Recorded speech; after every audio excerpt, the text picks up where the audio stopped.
Hajj, I heard about the Hajj. Untuk melintas perbatasan PNG, Papua Nugini dan Indonesia, Anda tidak memerlukan paspor. Apa saja syaratnya? Tonton video ini sampai habis, jangan lupa like, subscribe, dan pencet tanda lonceng.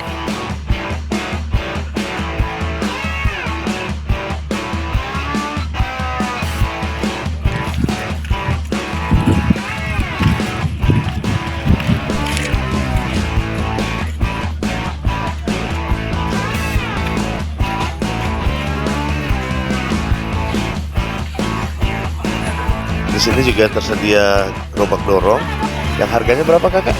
Di perbatasan Indonesia PNG ini Anda mendapatkan ada beberapa kemudahan, di antaranya ini gerobak sorong ini harganya sekitar 20 kina untuk mengangkut barang-barang Anda. Kemudian di belakang ada ojek yang bisa membawa Anda menuju taksi di luar border Indonesia. Mas, ini buat ngantar keluar ya? Iya. Berapa ongkosnya nih kalau sampai taksi? Tergantung Pak, kadang ada yang Tergantung berat barangnya mungkin ya, banyak sedikitnya ya. Para pelintas batas tradisional ini memadati perbatasan Indonesia PNG biasanya pada hari Selasa, hari Kamis, dan hari Sabtu, yaitu hari pasar. Dan mereka ini adalah pelintas batas tradisional yang tidak menggunakan paspor. Mereka cukup membawa surat keterangan dari imigrasi PNG, kemudian dibawa ke imigrasi Indonesia, di stamp, dan mereka diizinkan masuk ke wilayah Indonesia untuk berbelanja di Pasar Skou. Douglas, if you cross border, you don't need passport. No, What use? we use TBC. What is TBC? TBC is like traditional border crossing card. Traditional Border Cross ini adalah kartu pengganti paspor bagi warga yang berada di 5 desa di wilayah PNG, yang mereka secara tradisional memiliki hubungan kekeluargaan dengan warga-warga desa di perbatasan Indonesia. Begitu juga sebaliknya. Dan ini hanya berlaku bagi mereka yang berada di perbatasan. Untuk menuju Panimo, saya menggunakan van yang ada di belakang saya ini.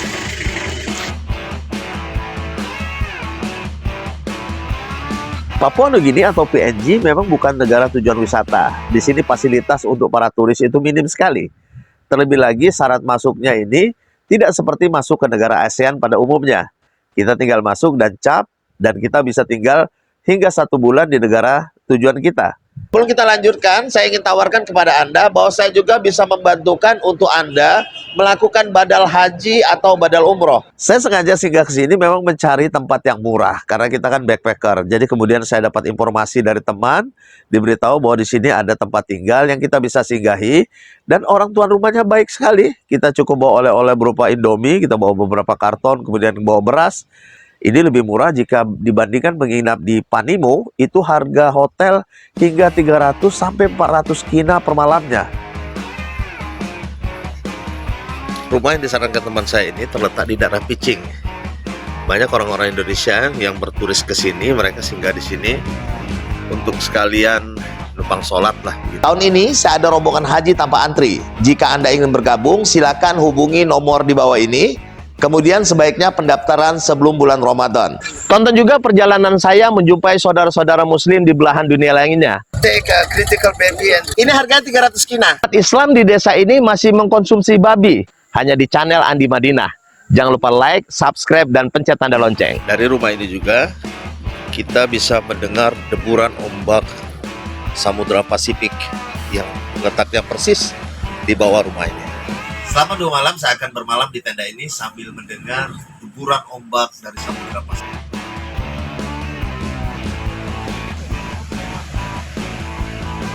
Sebaiknya jika Anda ingin backpacker ke Papua Nugini, jangan sendirian, ajak teman.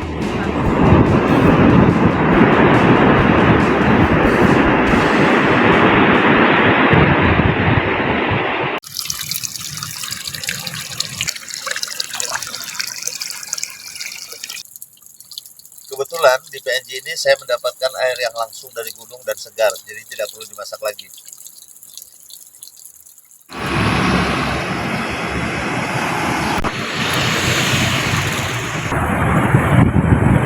Alhamdulillah hari ini hari Senin visa saya sudah keluar. Visa PNG ini saya masukkan kemarin pada hari Kamis, dan 3 hari kerja, Kamis, Jumat, dan Senin. Alhamdulillah sesuai rencana, dan insya Allah saya akan berangkat menuju PNG dalam beberapa hari lagi. Apa saja syarat-syarat untuk mengurus visa PNG ini? Saya akan jelaskan kepada Anda. Mama Deli, you will dedicate your land for Muslim. Yes, I will. Because when the Muslim friends come, they stay with me here. But then I feel that they need to have a place. So when they come, they do the salat. They have quiet time. They read the book, the Quran, so that they can have the quiet time at their own house. Itulah Mama Deli. Hampir semua backpacker Indonesia mengenalnya. Rumahnya tidak jauh dari perbatasan dan tidak pula jauh dari kota Panimo. Sehingga para backpacker yang ingin transit di Panimo memilih tinggal dan singgah di rumah Mama Deli. Dan kabar baiknya, Mama Deli mewakafkan tanahnya untuk digunakan oleh backpacker-backpacker Indonesia saat transit di daerahnya. From this tree to this tree, all the way to that tree there. Okay, that tree here, right down to where the tree is down there. Hajj, I heard about the Hajj from my Muslim friends in Jayapura. They told me that they visit Hajj every year.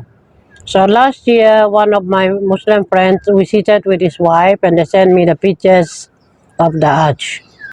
Ini harganya 300 kina, sekitar 1.200.000. Karena kemahalan, kita minta harga per potong aja deh.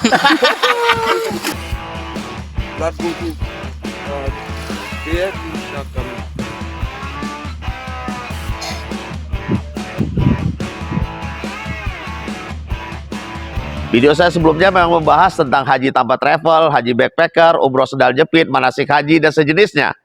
Namun kali ini saya akan menuju PNG, Papua Nugini, melalui kota Jayapura. Karena kota Jayapura yang terletak di Provinsi Papua ini berbatasan langsung dengan Papua Nugini. Sebenarnya mengurus visa Papua Nugini atau PNG ini Anda bisa lakukan di Jakarta, di Kedutaan Besar PNG di Jakarta. Namun karena saya ingin jalan-jalan sekalian di Papua, maka ingin lewat darat menuju PNG, saya mengurus visa melalui Konsulat Jenderal PNG di Jayapura. Kalau kita melalui udara, kita lewat Jakarta, kita bisa Jakarta, Bali, Bali, Port Moresby, kemudian baru kita naik pesawat ke Wewak. Tapi karena ini jalur cukup jauh, tujuan saya ke Wewak, maka saya pilih lewat darat dari Jayapura, menuju Panimo di perbatasan, kemudian terbang menuju Wewak melalui udara. Jika Anda berdonasi di sekitar Anda, mungkin banyak orang yang mengetahui siapa Anda. Namun jika Anda berdonasi di sini, sangat besar manfaat bagi mereka. I need to study in Islamic school. We need masjid at Paliawi for prayer salat. We need the ustad.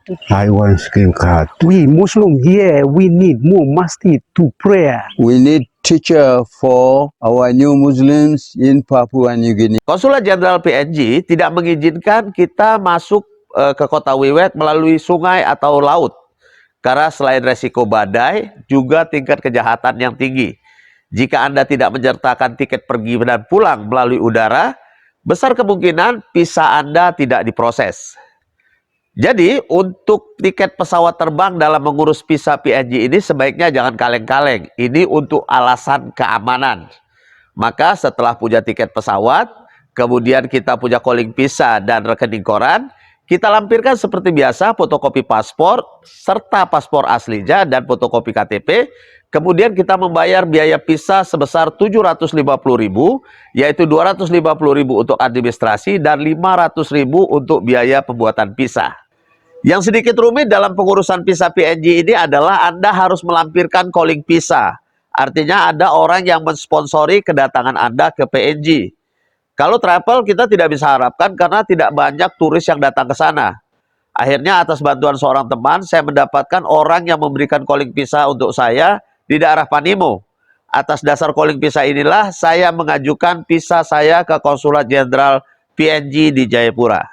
Perjalanan Panimo menuju Wewak dengan menggunakan Air Nugini, Anda harus mengeluarkan uang sekitar 500 kina. Namun ada alternatif yang murah. Anda cukup mengeluarkan 200 kina dari Panimo menuju Wewak. 100 kina Panimo menuju Aitape dan Aitape menuju Wewak, Anda bayar 100 kina. Namun perjalanan ini cukup panjang, hingga 12 jam. Anda harus transit di Aitape. Hello Andy and brothers from Indonesia. My name is Chaju Wasa.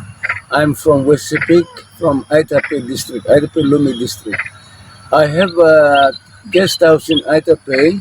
The guest house is going for 100 kina per night per room. Jika cerita ini bermanfaat, bagikan ke teman Anda. Jangan lupa like, subscribe, dan pencet tanda lonceng.